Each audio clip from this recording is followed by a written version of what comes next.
Ja, og Jesu navn så kører jeg fra bare i morgen. Jeg vet ikke, jeg gikk ikke meg en tur, og så har vi hukset, så kommer akkur til mun. Hvor ikke gjør et innslag i morgen. Hette annars sørste dag hvor en prentingen for King James føreskatt for til prentingar det. 2. oktober 2022. Ja. Så det er spennende, det er størst sti. Og hon er innanfor henne som kom ut i 2015, men hon er bare hver setninger er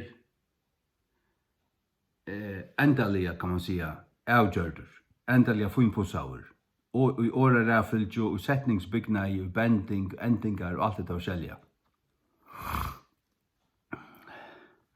Det er jo nekve setningar er lykka, men så er setningar lysende brøtter, lysende gjør det smittligere.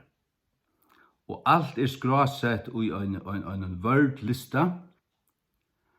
Her i hvert vers stender 18 og hvert annet, alle bøyblene, og det er 315 søyer lengt nå. Og det er så jeg sier hvert vers som er funnet på seg, som er akkurat gjørst vi. Til å si at det er føreska King James nummer 2, som nå fyller prentingar, og hun nøyder ikke heilige bøyblia, hun nøyder heilige bøyblian. Heilige bøyblia er som så bundet til heilige stender her, ikke heilige. Hvis det står heilige bøyblia, så var det fullstendig avbundet. Heilige bøyblia er halvbundet, heilige bøyblian er fullveis bundet. Det er hån, altså. Jeg husker ikke om det, altså. Det kom bare til mun, heilige bøyblian til det skal være. Heilige bøyblia er 13 bokstaver. Heilige bøyblian er 14 bokstaver. Tver for seg.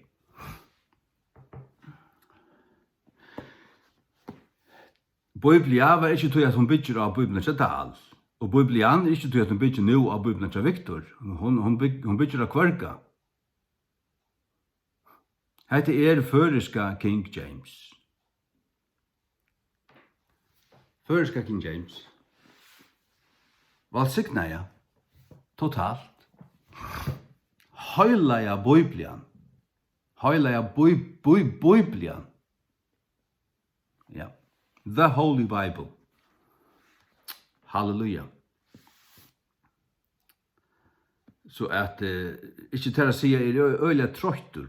Jeg var sånn sett av Amar hvis jeg har trøst akkurat innslag av Amar til rett og slett skøyver og vittigen ut armaver. Det er ikke omtalt, altså. Jeg er ferdig opp vanligvis kl. 6, men søsten kl. 5, kvart til 5. Tog jeg at jeg må møte fyrir til arbeids og alt det her, og allikevel så kom hjem, så finnes man en slang på en tøyma, eller halvann tøyma, og så atter holdt vi bøyblene. Fra Seijan til nå 22. Ja. Og øysene fra 15 til 16, ta var en ferdig prentingar, men jeg gjør den jeg innslo og brukte gjerne ta, og skriva i nye notater, altså, du vet. Ja, ensastane, som så samla i saman og have gjørst, og har vi funnet feiler, så har vi alt skrevet nye, du vet, eller rattat av på en av en ui dokumenten. Ja. Nei, det er størst. Det jeg falt ikke gjør seg ikke grønn for det, og jeg tror ikke forstand at la skilja det, du ikke skilja til at jeg skal ha gjort arbeidsvisning her nå, og så lenge at du skriver og gjort innslå, og så nek folk har vi ikke hjemme sine og hukket etter videoen. Men og det er tilsynelatende så lydel stål, altså. Eller er det til at en øynabygg vi her, og kommer ikke ut med folk. Det kan godt være. Jeg har ikke haft tøy til det. Og satt jeg sier til mer eller mindre øynere. Det har alltid vært. Men da må vel få ting å gjøre, og bare gjøre det så vel som vi kan. Det har vi alltid gjort. Og å være sammen med folk og ta seg ved det, det gjør noen mening utan det vi skile og til et vitande, vidut mennesker man tar seg vid. Ta seg vid darer og bytlingar og tvattla og geng og svassa og drekka kaffe og tvattla bytt, det har vi aldri tøyma. Utan bare et lytemat.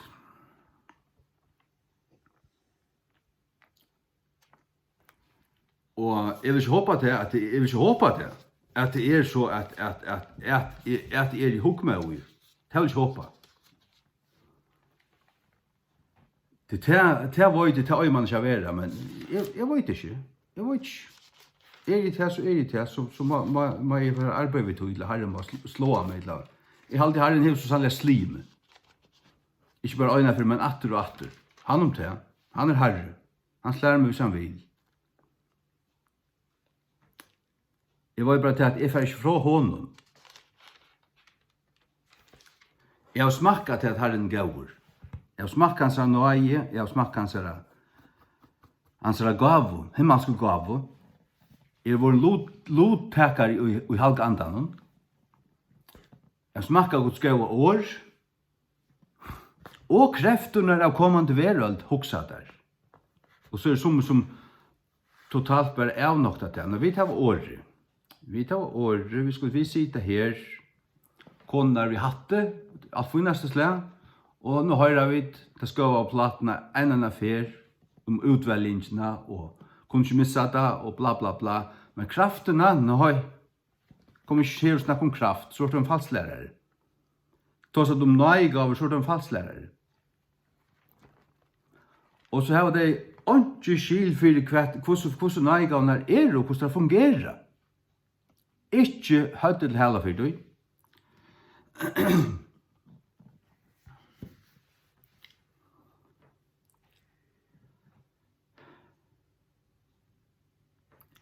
Det er god som djevor, selv tar han gav tungotalo, og i gjerningen av Apostlene 2, så tala av tar så som anden gav tøymon frambor. As the Spirit gave them utterance. Tar hørte det, tar fingret inn i, men tar måtte tala. Og Peter og Johannes tar stå framfor halta mannen vi fagrapportere. Ta sier han, silver og god til vi ikke, men det som vi har, det gjør vi til her. Og i navnet Jesu Krist stod opp og gakk. Han taler i, men Herren grødde. Og dette her vi grøying og alt det, det så ikke vi til, det var ikke bare til apostlene. Det gjør det Stefanus og Filippus Øysene, som var løgmenn. Og Jesus truver ui det samme til han stender av Olivenfjallen, Arna for til himmels. Og hese teksten skulle fylltja til ham som tryggva. Og her nevner han grøying og tungotel og teksten. Han gjør finn teksten skulle fylltja til ham som tryggva. Han sender tøyr ut.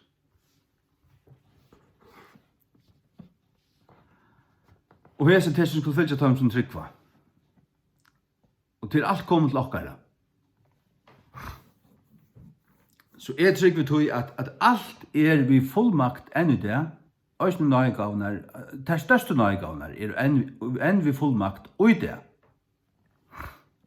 Og nøygaven at være her stater i andan, at Gud brukar det. Det nøyen. Og alt det her så som anden djever, og som anden vil, som anden virkar. Til anden som virkar det.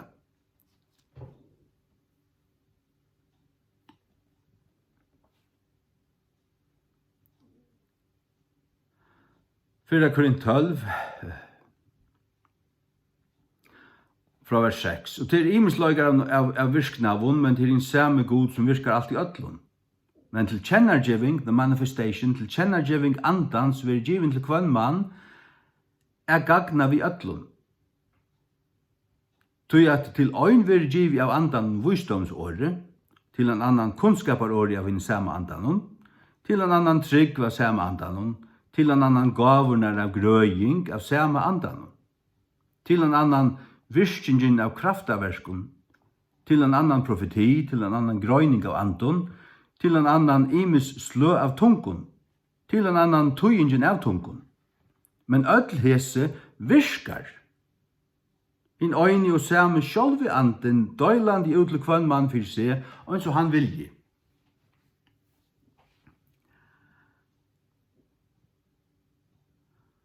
Og så poikar der alltid til gjerningen av apostlene 2, at tar tala av tungun og falt til skiltet da. Ja. Til åtsle av tungun. Men leser du 4:14, så sarst du til at han sier, jeg vil bia vi skilen, men jeg vil bia vi andan nøysene.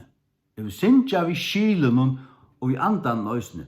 Det vil si at vi skilen, og hva er det så hitt? Det er ikke vi skilen. Ta du bier vi andan, og ta er det ikke tutt skil. Han sier det også her, han skiljer ikke hva du sier.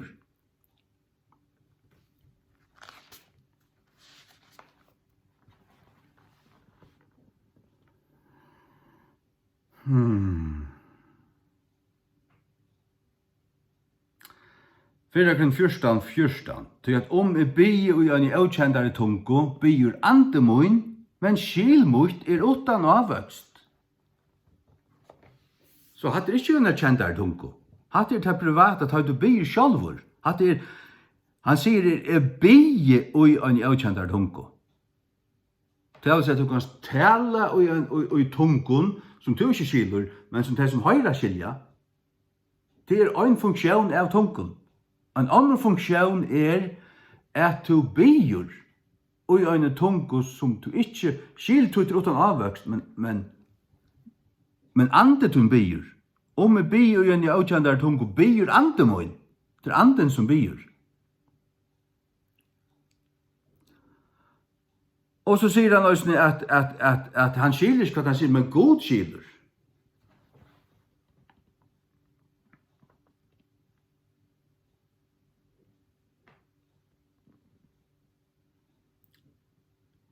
Men god skiljer, ja?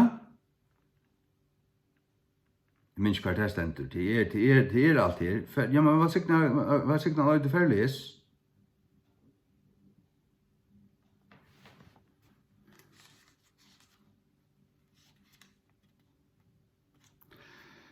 Fyrirkring 14:4, han som talar og i avkjendare tungo, oppbygger seg sjálvan, men han som profeterar oppbygger kyrkjena. Oppbygger seg sjálvan. Her sier han talar. Men at det til privata, man kallar det til privata bønarmalet. Og hetta vil jeg bare slå fast bara på en av en. Hetta et ting som stander vi og øye, og bare ikke fra. Og så kan du si om hva du vilja. Du tror at du har nøy av du kan skrua sjuk. Jeg kan ikke skrua sjuk. Jeg har omkant grått nekran.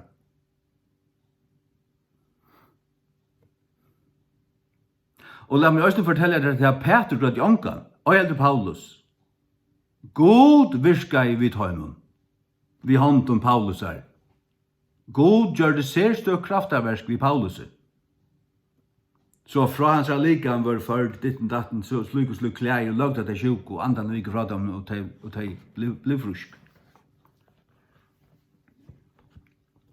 Det er god som vi skal til, og nøy gav han til at god til å løyte her til, at du under hans kraft, og hans lukkan hatt, at Guds kraft sløyer jøkkende, og hans her økjen her.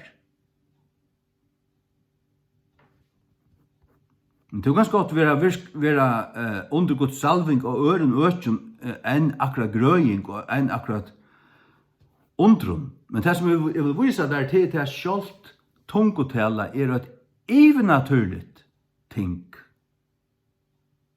Et evennaturligt ting Det er ikke et naturligt fenomen at du kan tala, du skiljer ikke hva du sier, men anden byr ut der, og du byr, og du skiljer ikke, men god skiljer hva du sier, det er et evnaturligt ting. Og til å fortelle der, til har vi ått, og øye, og bruker til hver morgen. Og til akkurat som at ta du kommer i Holtvita, ta du byrjar, så akkurat som en skøva plata. Jeg sier bare det samme, men knappelig så akkurat som ta bryter jøkken på en eller annen, et eller annet kommer i sving, og så nu knappelig brøydes tøvnaleie, og nu er hver setning originaler, og så har vi også hørt til å si bli lunge, nu tog jeg et annet mal. Hatt jeg leva som øyt, nu knapt jeg leva det helt ærvise. Helt annerlig, hatt et annet mal. Så tid babsa spottarar og klottar og lorst endar som spottar disse ting, tid vite ikke hva de taler om, tid de aldri smakka det. Skamme det kunne av. Det er det øyneste jeg har sier, vet ikke. Det kommer ha nekva sværa for å døma deg.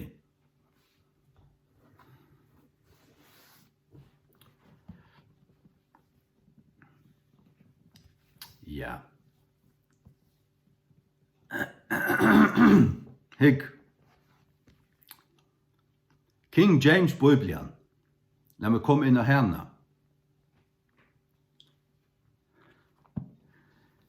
Jeg har godt ikke lov å varve det så dår.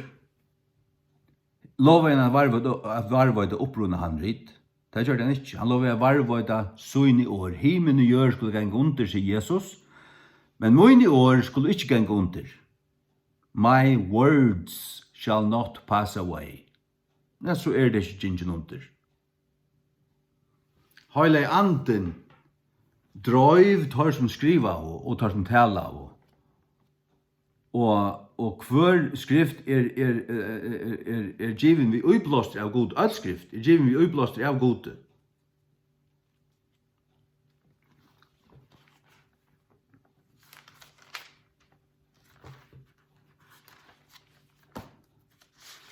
Så er det Timotheus 3:16. All skrift er given vi uiblåster av god. Given vi uiblåster. Er det skrift så er det givet vi uiblåster. Det vil si at det første var givet vi uiblåster. Men så er det uiblåst. Og god lover å varvøyde det. Og det kan tøyast. Sjåan det kan det til. Det blir sendt til å boa gledebådskapen for ødlom folkersloven. Og så at det er ikke bare griskon. Og det er ikke bare varvøyt av griskon. Nei, det blir givet av griskon, ja, Nødja testamentet i ødelen føren. Men så er det tøyt til andre mal, og vi har det her, jeg har det her. Enska King James. Det er ikke en versjon eller kopi av Guds ord, det er Guds ord. Simpelthen. Det har vi kjent. Altså, det er anden sagt meg min hjärsta siden det var første 20. Og så gjerne jeg bare finner større og større preg for det. At det er virkelig. Guds ord.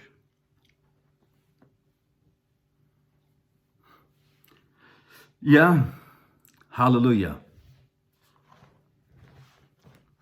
Så det er underfullt. Det er underfullt. Nei, jeg er faktisk trøtter, orsker til å tåse. Men et ting som jeg har tåset meg om, det er plåset til konefølge. Og ikke til å si, jeg har det alt ur Guds åre. At her og jeg være passarer ved hus, at her og jeg være undergivna sine menn, som vi fører at her og jeg at akta tar i øtlenloten, vi tar med luttnar i øtlenloten, for Guds år ikke skal være Guds spotta.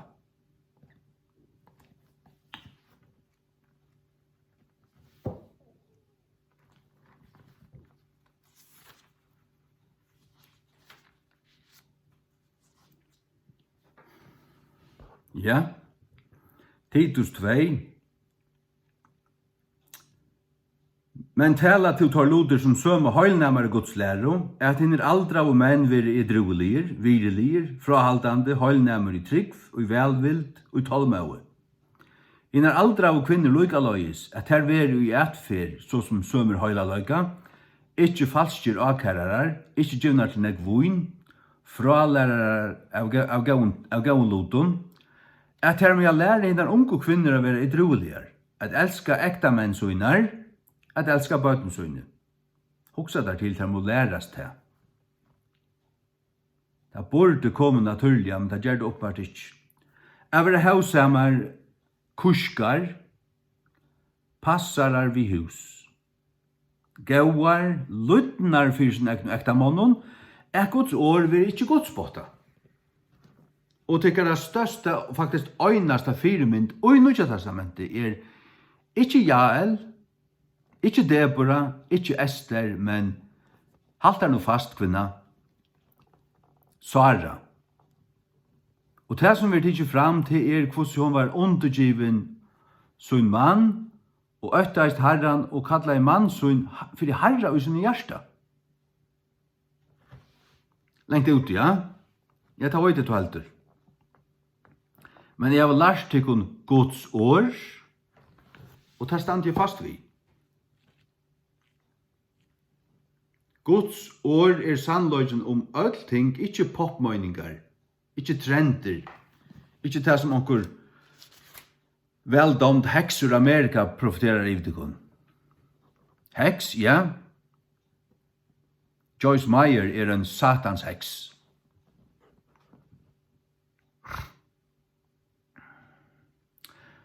Efesus 5:22.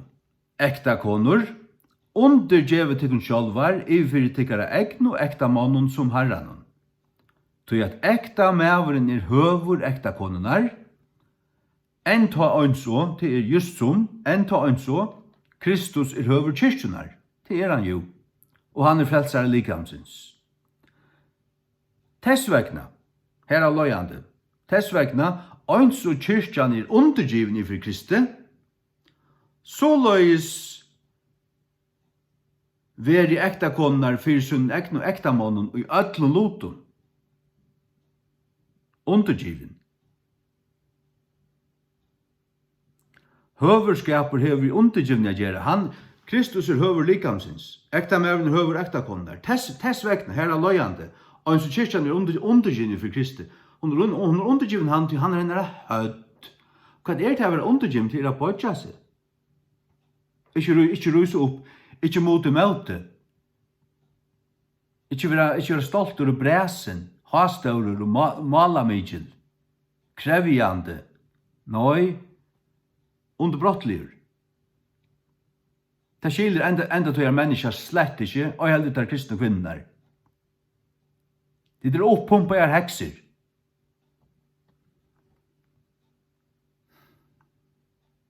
Såløys veri ekta konar fyrir sunn ekn og ekta mannen og i öllun lutum. Sigur Guds år, apostelen Paulus skriver dette til møgnjøtene i Efesus, her som Timotheus var hyre, og dette kom i Nødja testamentet.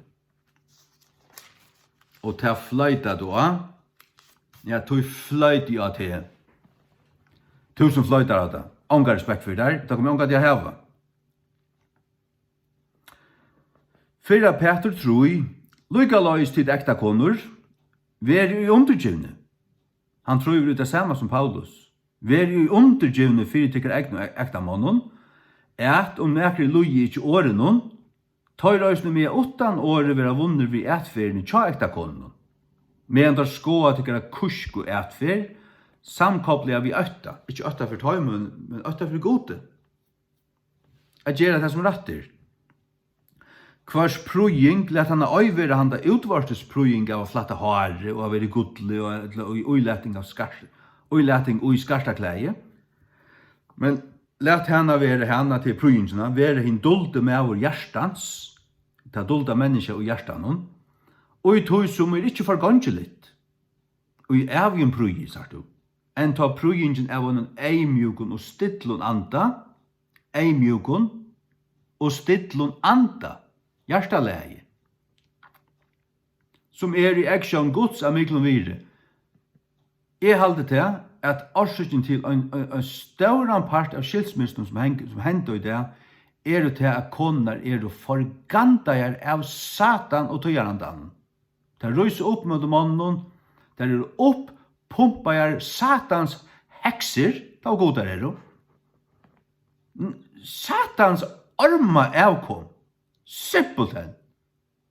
Og det var forsvære og tidsi hånd om og fjalt og holdt av som møgnhøytene.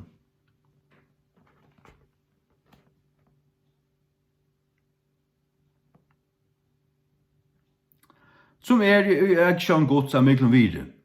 Til at etter hesen hattarleie, og henda hatt, etter hesen hattarleie, og henne gamle tøy, henne heila av kvinnerøysene, som lite og god, prøyde seg sjálvar, verandi og undergivne, i fyrir sunn egnu ektamann. I undergivne, der prøyde seg vi en stidlun eimikun anda, og var i undergivne fyrir sunn egnu ektamann.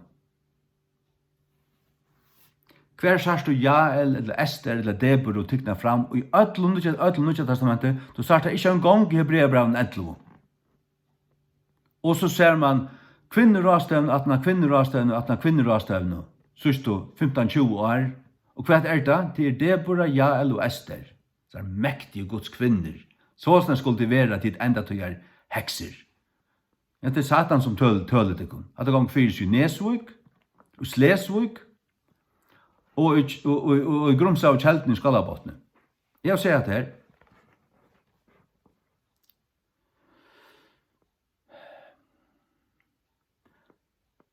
vers 6. Enn ta som Sara lydde Abraham, just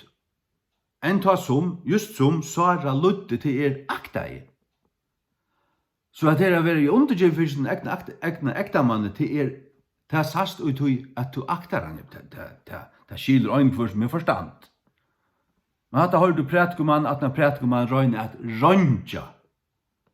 Vi har færre leksikoner og løyd etter ta djupa undersnir. Og så avnokta der det som teksten sier. At det Satans apostlar. Satans apostlar. Som at de rentar jötar. Steven de Noon gjør det her. Altså, du har nesten omgående leta opp det som teksten sier til alt okkur gibre. Som allmøen kan slett ikke kan vite. Det er bare han som kan vite at han kjenner alternativa tøytningar av avvisen åren som kan dreia til handave eller dreia til handave.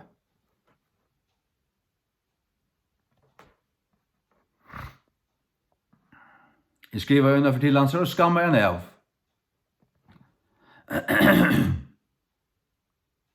Jeg velger ikke en mann bare til han er jøte. Er han jøte, så er bare en mer grunn til at han skal lære rett. En ta som Sara lydde Abraham, kallet han til han Herra. Hva støter til dere? Hva støter til dere? Ja, men det skulle det være. Abraham okra troar feir, og der kristne og nøytestamentlige kvinner og jeg være døtur Saro, her var henne anda. Og det her var det bare slett iver høver ikke. Og jeg heldig var det last til kun, det var ikke givet til kun. Det var halv ur til kun.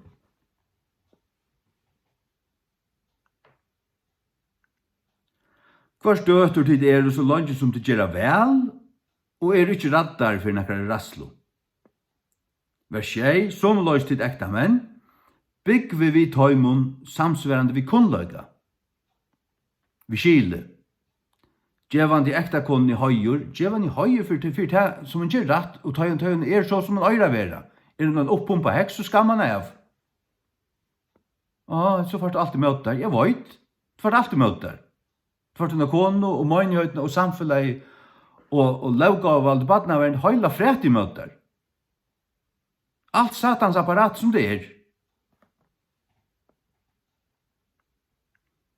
Gjevandi ektakonni høyur som hinn veikara kjere, og som verandi arvingar saman til nøye løsins, at tykkara bøner vil ikkje hindra her.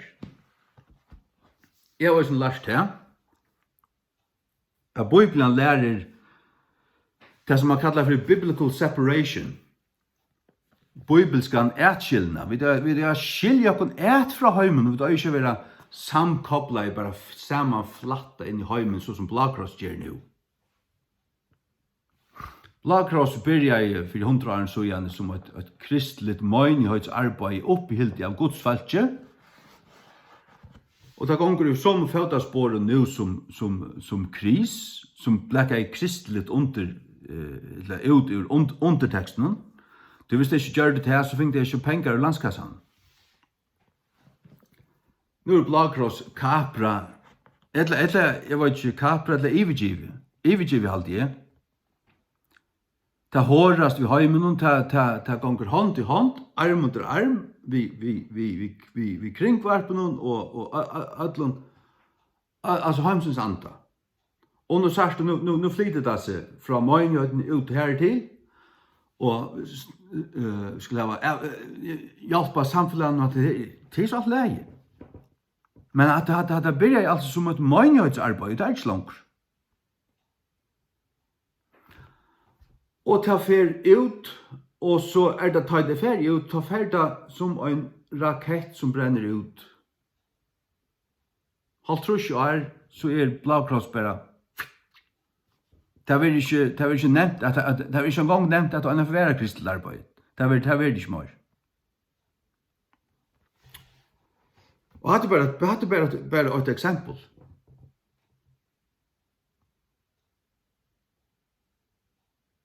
Anden og kringvarpen djevelen,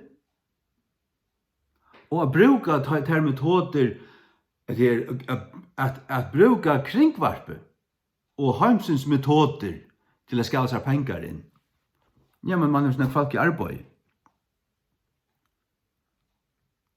Man stålar på psykologi og verslige metoder. Man stålar ikke på Bibelen og evangeliet langer. Jeg har hørt om mann, at når mann, i halvtrusjonen, jeg har hørt bare fugla for og flere søver i skåp og ærestand i Østen, at brennvunds menn ble omvendt av en vekingarmøte og fører vi under trillebøret dagen etter fotla av brennvundsflasken og kortet av vekk og Bibelen under hånd og så fører det vittna. Fink ikke ein tøyma til nøkron som helst. Nøkron råd høgtlarden greidheise, frøydeskund drumpe til Blåkross.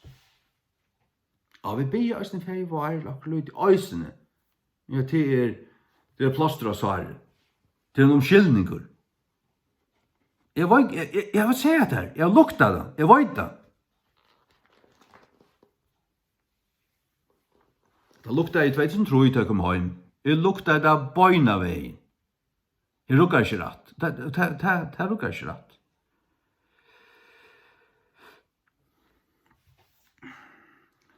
Gjøren fløtt. Det det altså. Hon fløtt. NASA en feitlig. Alle lærdommen sørste 500 årene mørlig, men luciferisker. Og i bottengrund kaldsvartlig. Gjøren flyter seg ikke nekka som helst. Hon pura pinnastill til enda tekker Guds ord atter og atter og atter. Hon avvigelig, hon flyter seg ikke. Sol og måne flyter seg. Og det God skapt i gjøren at han setter han passar nira, og han lukka som passar hver under Norrpølen. Eller point av Norrpølen, og som under Polaris. Og Polaris sast fra ödlun heimsalven. Sast fra Australia. Og hon point omanfor Norrpølen, og Australia under. To angan til sjalt gjøren riast av sin siador, passar i røverskjø. Så skulle du aldri se Polaris fra Australia, men det gjørst du. Det burde være nok, men ikke nok til folk som skuid på i høtten og avnokta sannløykan. Ikke nok. Men for boiferande så forteller jeg der at det trutjer heimar, og hesser heimar som tryggalv. Hver heimar flætur. Vi jo her ute mittast heimar nå, så det en underheimar som helvete. Helsten av tog var innenfor paradis. Her som det heilige fra Gamla testamentet var gømt. Men de kom opp ved Jesus til han røys opp, og så ble helvete større. Det tar seg Jesaja om. Hell hath enlarged herself. Helvete har vokset om seg sjølva. Til at takke mot flere var tapt om salen som avnokta. Og ikke skøyt om Guds frelse og Jesus Kristi. Og så oma for jokken et annet gulv. Så også at det kanskje bra til, hvordan tjukk det til? Man omgående bora langer nyer enn 11 kilometer. Det så fast, det fast ikke. Du tar kunne bora og i vekevis, det et eller annet her, du kommer ikke jøkken her. Så 11 kilometer pluss nekka, pluss, og under her okkur rævlig hardt evne. God kan skapa evne som så sterk at det avbrøtligt. Og det han åpenbart skapt under allen som hjørne. Og oppiver okkun et kvalv, som faktisk å glese. Og stjøtnene uitøy. Og oppi iver øysten til kvalven et hev av kjekve, eller av vattnet. Som god tømte ur ta i vannflauen kom, og det var øysten nek vatten under hjørne, og god breit det opp, kjelter hins mikla djubs oppnavust, og vatten kom opp ur hjørne og nyer. God oppnavust sånne gømslokummer, han åpner sluser her oppe, så at det største nyer. Og det fører ikke rundt om en balt, det fyllt det lykkes med bæg i kær, så nekv, at sjalt det hekste fjøtlene var under. Nå halte du med å klikka igjen og alt det her. Jeg vet at det egentlig to som ding-dong, ikke ding-dong. Jeg vet disse ting. Ståle fullt og fast på Guds ord. At jorden avvitselig, hun fast. Solen må han ferast iver henne. Hun fløt. Hon en kringel, ikke en bølter. A circle. He sitteth upon the circle of the earth, sier Isaiah. Og jøren hever sånne endar, åttast vi. Du først ut her, og du kan ikke fære langt. Du kommer til en øysmur, ungen bor av Solpolen, til her kan ikke byggvast, og det ikke kontinent, det en øysringur, åttast Guds fløte gjør. Her som det altså være så kaldt, til at solen hon ferast bare her i myene, det var så langt ut her, at det blir så kaldt her, at her hender nekka, det frister alt. Og så bare massiv rus, gongur inn i øysen, så fører det bare hakker opp. Og fører det ordet lengt inn, så det så rævlig høfjødl, altså. Og man vet ikke hva det innenfor. Ja, jeg vet. Jeg vet hva det innenfor. Ja, jeg vet hva det innenfor. Skal jeg fortelle deg det? Her blir vi bare så rævlig kaldt, og så du røkker ultimativa fristepunkten. Hva var det minst 273 eller et annet såret? Det bare til, det fløyte jo. Men ta blir alt fast. Og hva hender ta? Jo, ta fer alt opp etter. Ta til å komme til endan. Ta fer alt opp etter. Og kvært, opp til kvært, ja, men inn i øysen her det kvalve. Det vil si, vi bygger egentlig inn i øyhjørene. Ikke inn i øyne kulo. Inn i øy, heldig ikke en førekanter. Jo, ottast vi en førekanter på en eller annen måte. Men vi bygger faktisk inn i øynene fløte. Du kjenner at her, ta i fallstaver i familiene, ta kommer mamma den via nere. En sånn større rundt om plastglas vil dette. Med en større kake, og så er det størst låk om man har. Og låk er sånn, og beina så er det kvalv, altså pivler. Det er det som du borst inn i. Om du damer til løy, om du trus til løy, ja. Du skal så få vite det. Det er en av kommer fram. En av kommer det fram.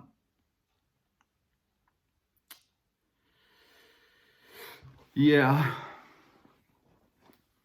Og et enda til tekjen til sodomi. Det har vi tåsa negvom, siden 2012. Ta gjør det sodomi anden innras i fargen, og titta, shit, det er kristne røsten blinda i fyrtøy. Nu jag tog, ja, alltså det upprightest, ja. Själv det en som är att de äldre kristna gav sig namn kristna. Vittlöjt vittu.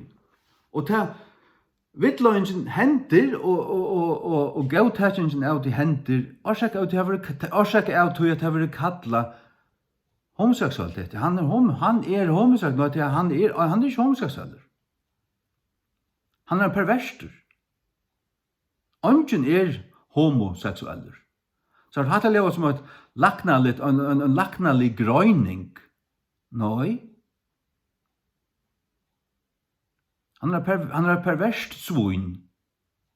Hvor? De som gjør seg udoja der. Hadde kjent perversjon, som mest kvært, avbronklan. Något som är perverst är avleia och avbronkla. Och det är vad det är. Och det är inte och det är i hållte bor. Nej, de symptomen och de ej känner börjar suttjast och du börjar att uppleva det utan hållte orsaka av att du inte bara utan heila og sinne, men til en undermedvite og hjärsta, her som ego, eller sjálve bor, og undermedviten og hjertan til det her trust du ta til sjálvan, at jeg hetta. Men du får at hugsa til og oppleva til, orsake av sjukar oppelling, Orsak av at du var utsatt for liggen fra at du var fattur. Orsak av vantande fægefyrmynd. Det er alle ser tingene som avvirka. Hva at du får ta halt om det sjálvan, og så heldur du det. Og så sier for å si det, og hugsa det, og alle hugsa det og sier det. Og ta det så djevet det udoi. Kinsliga samvero vi er folk av samma kine. Ta avspårast kjøttet. Ta har du givet kjøtten at oppleva en perversan form av kinsløyve, og så fer det å fløa tannveien. Det er ikke det å være skapt sånn. Det er som å sier, det er årsak av tog at du uten sinne, undermedvedi og hjärsta, har tro og en liggen. Og fægerliknaren er Satan, og i det taler han og tjøkken kringvarspe, som blei i kross og farge, i sang vi, hårast vi, skammet ikke av til drumpar. Så et engst ord som øyder ikke adulterize, men adulterize, jo, adulterize. Det er skøtju gjerra, eller gjerra det, selja det. Som en rævlig pappa vil det, hvis han selger sånne døtter til skøtjelevna til dømes.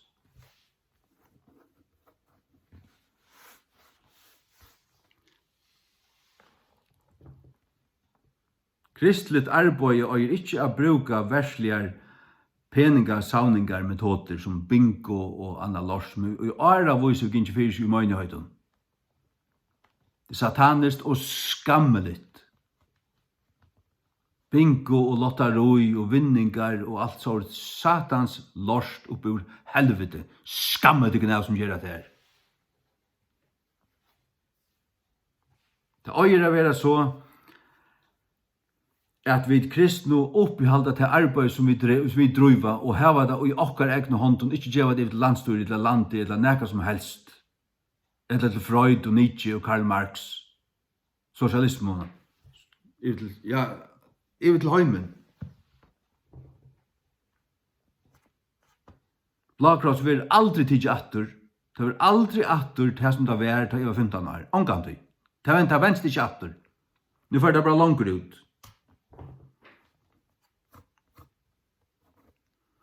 Og hadde der sett strammar treider videre kristelig arbeid og at det ordentlig strammar så løsne som det vi tog visjonene og tankegengen som det heier fra byrjan, ja, så er det ikke finnes, så er det slett ikke finnes noe fra heimen. Jeg heldur vi stole av heimen.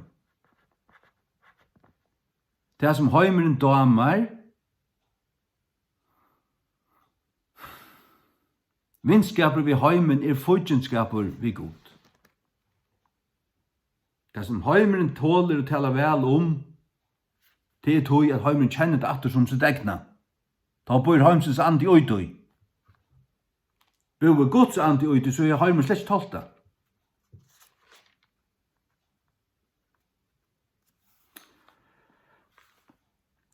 Fyrst er Johannes 4:4.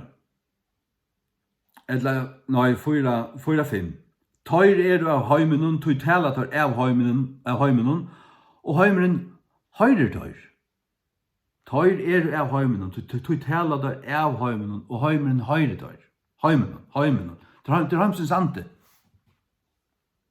4 Korint 2 tåsar om det her, vi da ikke finnes heimsens ante, men andan som er av gode. Vit er av gode. Han som kjenner god høyrer okkon.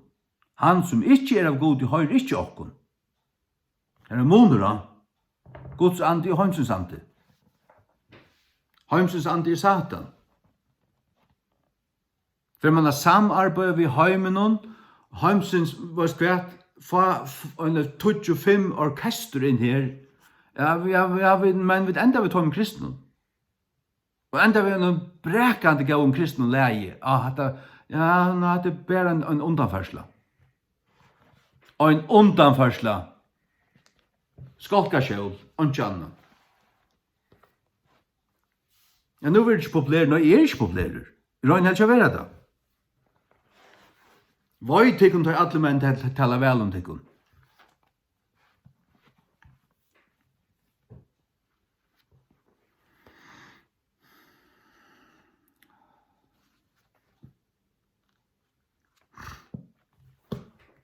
Bibelen, ja. Jeg har det sånne Bibelene her. Det er alle sånne Bibelene har jeg her, og tid har han ikke. Tid legger han ikke ugen. Altså, det er vanlig, altså. Det må jeg si.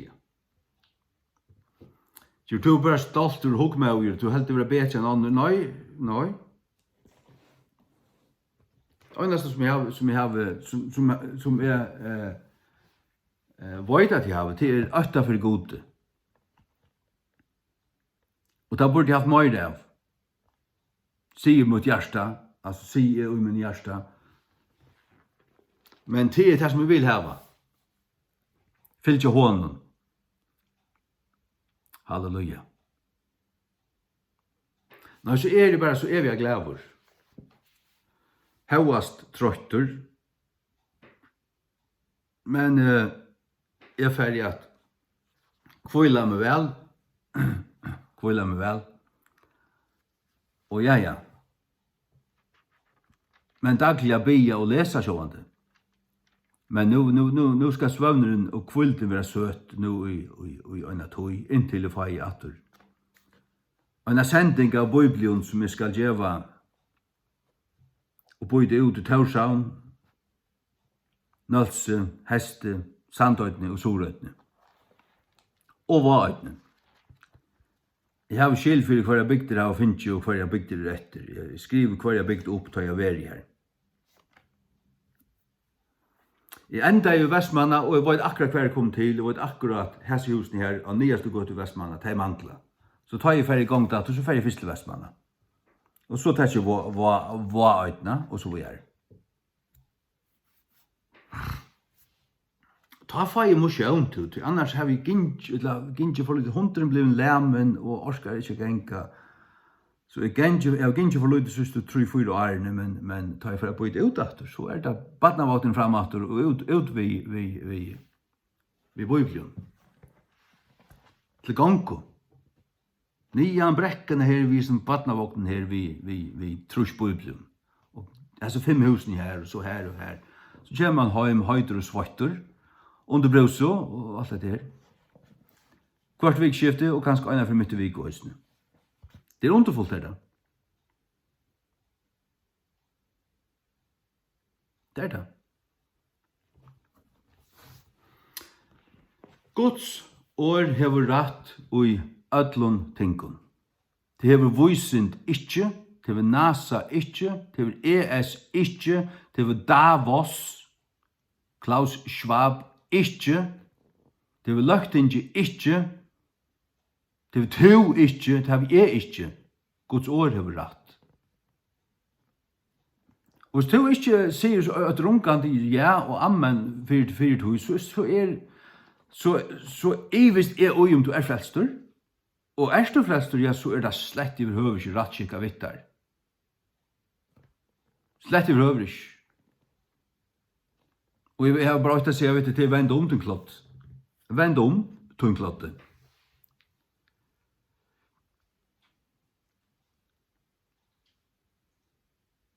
Årtøkene 13-20. Han som gonger vi vysunmannen skal være vysur, men en laksbrauer tja daron skal være øytur. Tuntur. Øytur. En laksbrauer tja daron skal være øytur. Så heldig då som at er så at du har med støyvur og idlur og hatta og hatta og hatta og hatta. Og om du totalt kauk over, du har sagt for nek, ja, jeg har sagt for nek for først. Eller bruk for sterskår. Jeg angrer ikke det som sier, og det som sier var sannløyt, men du var jo sommerføren, det er bare med og jeg er ikke ur kjøtten, jeg er ennå i kjøtten, du er bare ennå i kjøtten. Du kan du komme og si ting som ikke burde, eller bruke år, vil jeg si, som ikke burde jeg ha brukt. Men det er faktisk engri ånd som jeg har sagt. Og i sommerføren så tar jeg også om dette, ja, men hva var det å si om? Ja, så er vi da. Ja, hva skal jeg la fær? Ta over den, la fær. Det er så sannelig ødel grunn til at fløyte og røpe harst. Og det. Og heldig du ikke det, så skammer de av den rumpor.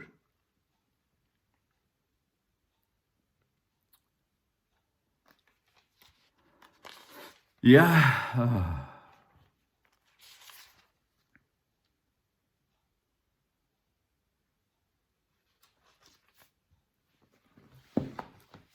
Halleluja. Eande og anmenning i luftsins løy, det var det jeg løy etter. Nei, ikke, ja. Årtøysene 6, 23. Du er bøye er en lampa, og lauen er ljøs, og løybøyningar avtaler er luftsins vevor. Løybøyningar avtaler. En avtale er et nefs, en harstan. Men det er til å løybøyna der. Det er alltid til. Pass på det. Det er luftsins vevor.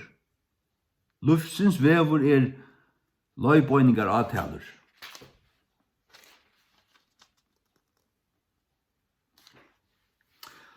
Og årtøysene 4.13, halt fast, nei, takk fast halt av løybøyning, let henne ikke færa, væra henne, til at hon er tutt løyv.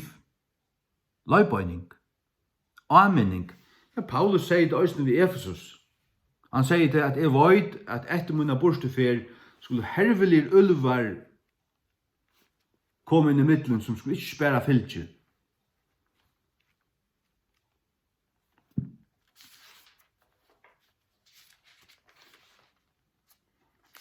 Gjerningan 20.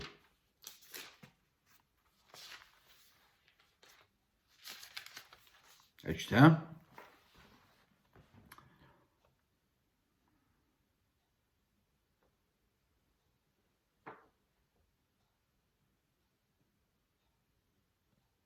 Ja. Gjerningan 20. Fra 20. Paulus, han holdt dem her, han har ved til Rom, og han sier, til at jeg vet hette, at etter mine borsterfer skulle hervelir ulvar komme inn til middelun, og spærande fylgje. Øysni av sjálvun tykkar egnu skulle menn rysa, talande rengvarg ting, til at dreia bort læresvainar etter seg sjálvun. Da skulle tala rengvarg ting til at dreia bostur læresvainar etter seg sjálvun. Det har vi ikke gjort. Kan du si om hva du vil? Det har vi ikke gjort.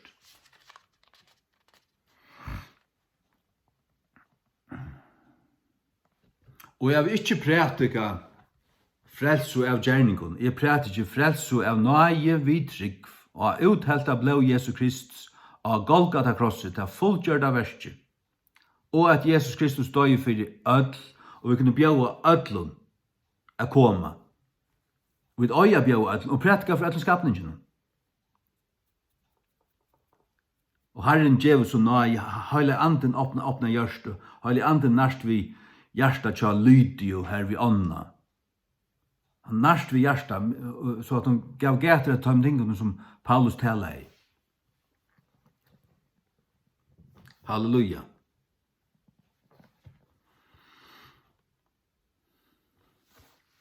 Nå, så at det som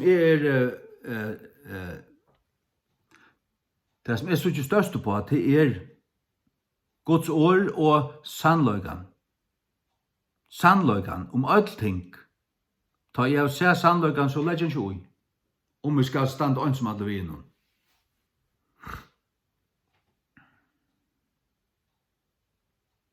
Og det viser ut høy, at i framtøyene, Jørgen kommer standa minst 1000 år trett.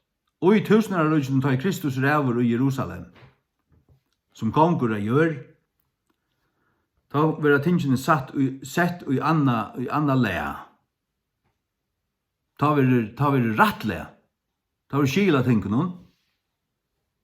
Hei Morsten som var hivaver, av hundan til, og Johan Dahl, som løyes, frumurere trumpar, tar etterfylgjere av Lucifer, tar egentlig satanister. Vi fulgte av frumureren i havn, og i solrøytene, i vaje og tvørere, og aller helst i skåpen. Anden som opplevde i skåpen, det var en ytler andi av en gjerarver. Og i middelen pinsanar her og misjonsfolket. Fullstendig av devilrent pakk.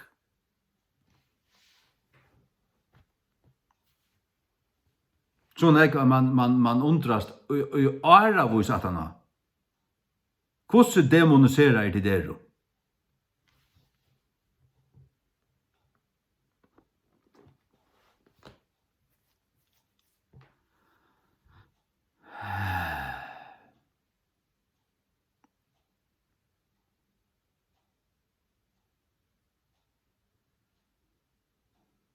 Ja.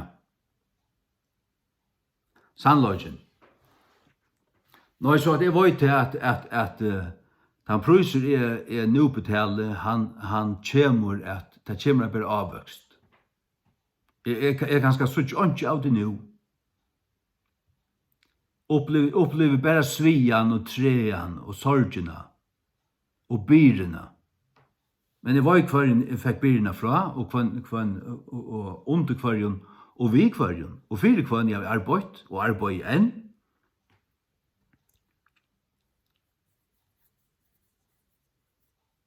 Og lykka som Herren sværa i bønnen til Tindel, at når han var deir, han åpna egin av konge Ånglands. Så at han gjør det bøyblene lovlige fra haksta stige iver alt landet.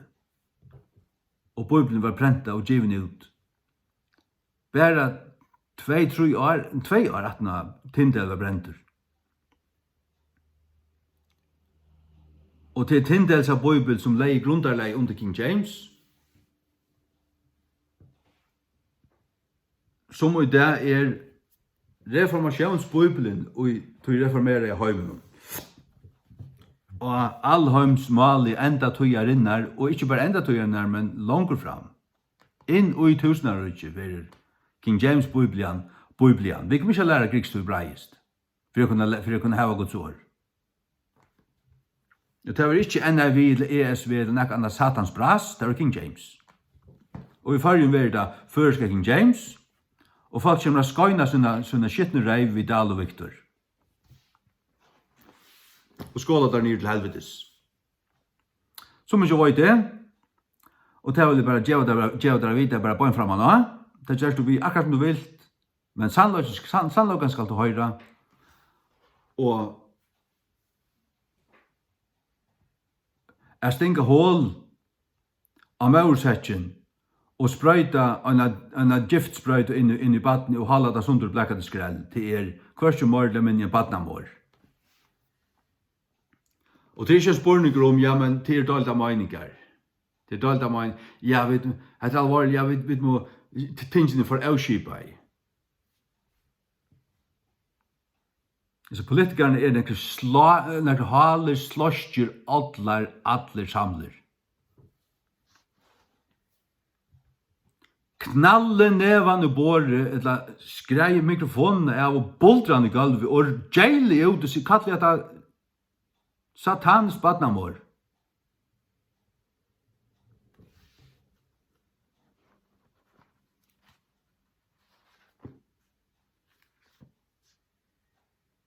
Så sier disse satans heksene og ting her på en. Det burde ikke slå opp i øyntann øynast det sitter her. Man skal lengt atter og tøyna ta i bæra menn søt og man har en velsending fra 1944, bæra menn inne.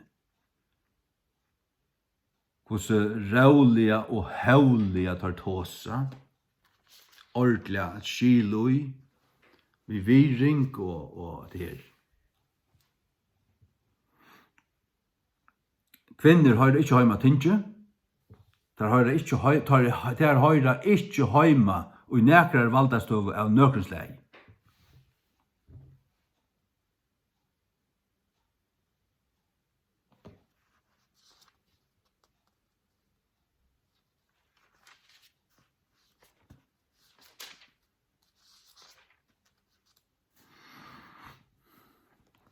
Jesaja 3:12. Hvert fölkje munum vivuikur. Bøtn tar kuarar og kvinnor stjøtna iver tøymon. Sier Herren, bøtn tar kuarar, det kan ikke være rett. Bøtn kuarar, det er ikke rett. Ja, man foreldren og jeg har valgt i sin bøtnen. Og så sier han, og kvinnor stjøtna iver tøymon kvarjon, iver falskegods. Men dette var alt Israel, landet som holdt. Og det er sagt ikke ui, at du ikke sutja til perversa og enda venda uias nær. Jeg tror jeg vil spolat her, spolat vi Guds år, her som vi vidjande syste 12 år. Og sannløysen og stendur, at kvinner høyre ikke heima av tinge. Heldig ikke 2022, eller nærkrant vi.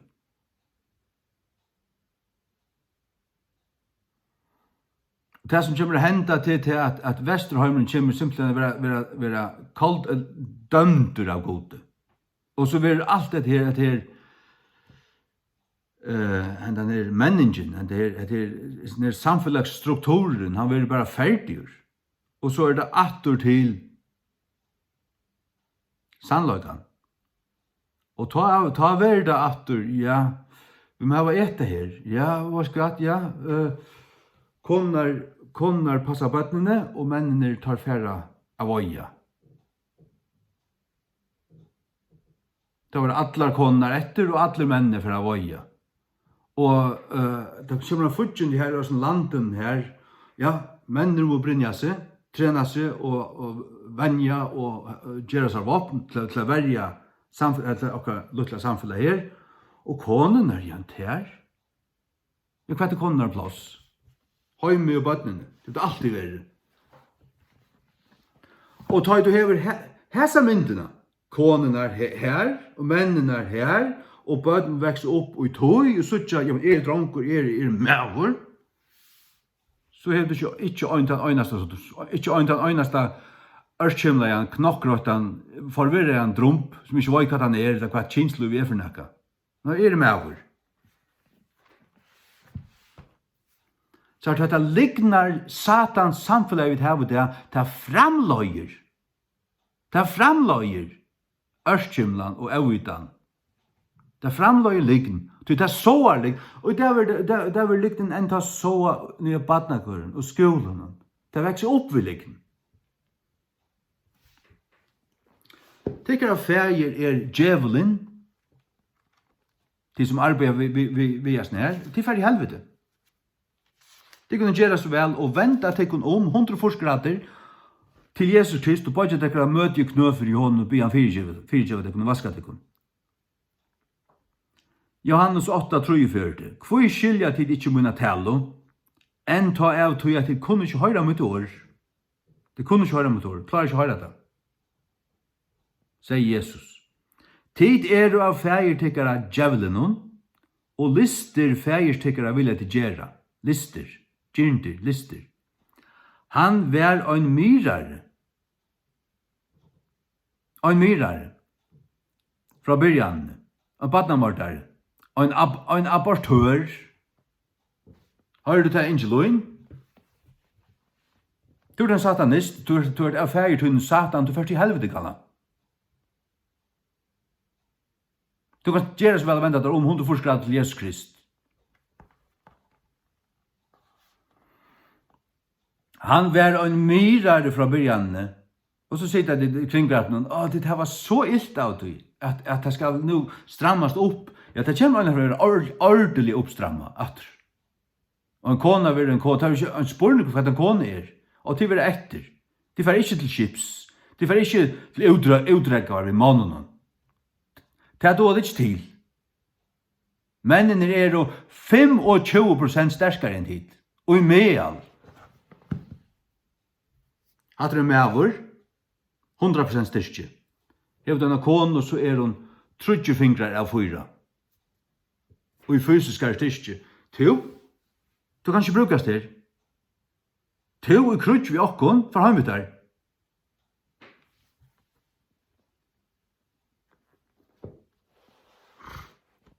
Då det en skam og en skjemt og en skandala at det var kvinner vi i herren av nøkkenslag.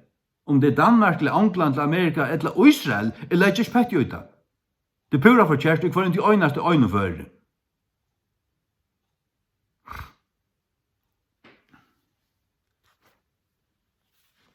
Og ikke primitivor.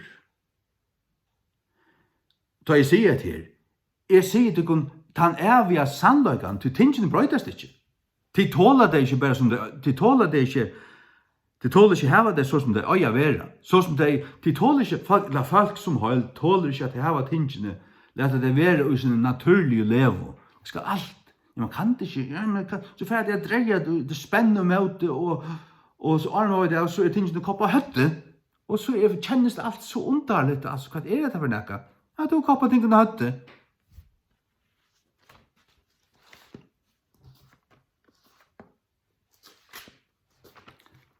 Salman, ikke?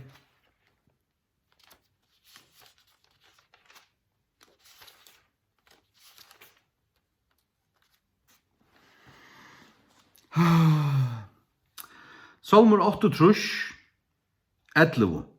Herren gav åre, Mikil var flokkeren av tøymon som kunngjørte til. Så stender vi her i vers 12. Kongar tja herun, the kings of armies, flutja av kjøtt, kvui, det for en herur ut, så det hadde beg andalit. Herren gav åre, Mikil var flokkeren av tøymon som kunngjørte til, at det er evangeliet. Da vi fer ut, så reist futjenden og tar ytlo anskaparens krefter til flutja. Til nu kommer Guds rujtja at takka iver. Men så sier han, kongar tja herun flutja av kjøtt, undan okkur, tja herun, at det er òsni ut i naturliga. Men så stendur han ikke her, og hon som var vi hus, kan vi si at det var bare menn som fyrir til krutsk, ja, sjálvande. Det er alltid verre. Det var det inntil 17. hanspartiet. Det var bare menn som får krutsk. Og i 4. hanspartiet, 17. hanspartiet, det er ikke for nå at alt er bare kopp og høtt. Alt er for ut i kokk. Og titta av kokk med løyrene. Det har vi ikke. Sier meg hva det vil, ja. Jeg har ikke kokk med løyrene. Det har fyllt meg ved hesen med løyrene. Ikke bare med løyrene, men i hjertan. Det er avgjør visdom, avgjør sannløyge, Guds ord. Sier meg sannløygen om allting. Og til kunne flenne og spotta, han tror gjør det flutt, ja, men han er flutt. Jeg tror ikke sannløygen, han er flutt. Og i 2014 var det nekker amatører i Kansas. Det var det samla pengar og byggt seg en så større rakett som det kunne. Det var en flokker av 20 mannen. Og så førte det ut i øyemørsene. Var det Kansas? Det var i USA. Sindre Estalia i USA. Og så sendte de disse raketten opp, og her er GoPro-kamera her. Og for opp etter.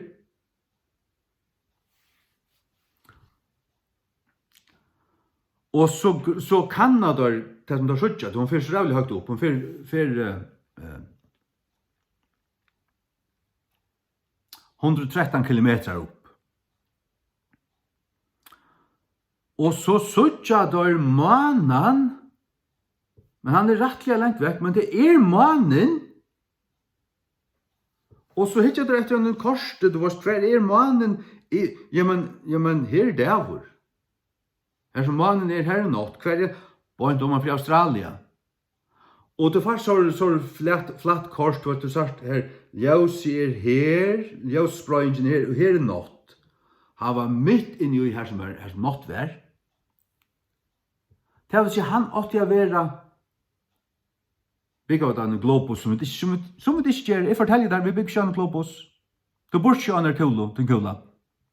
Han åtte jeg være under hjørnet her, du kan ikke sutte seg i hjørnet. Ikke hvis det er en kula. Men er hjørnet fløt, hva hun er? Visselig, hun er visselig fløt. Ta det så kommer nøyhøgt opp, og på horisontlinjen, så du sørst nøylengt, så sørst du helt iver her til, her som mannen er. Om man fra Australia. Og en 6-7 kilometer av borset. Her var mannen. Løydel kvitt, jo tog han ferast.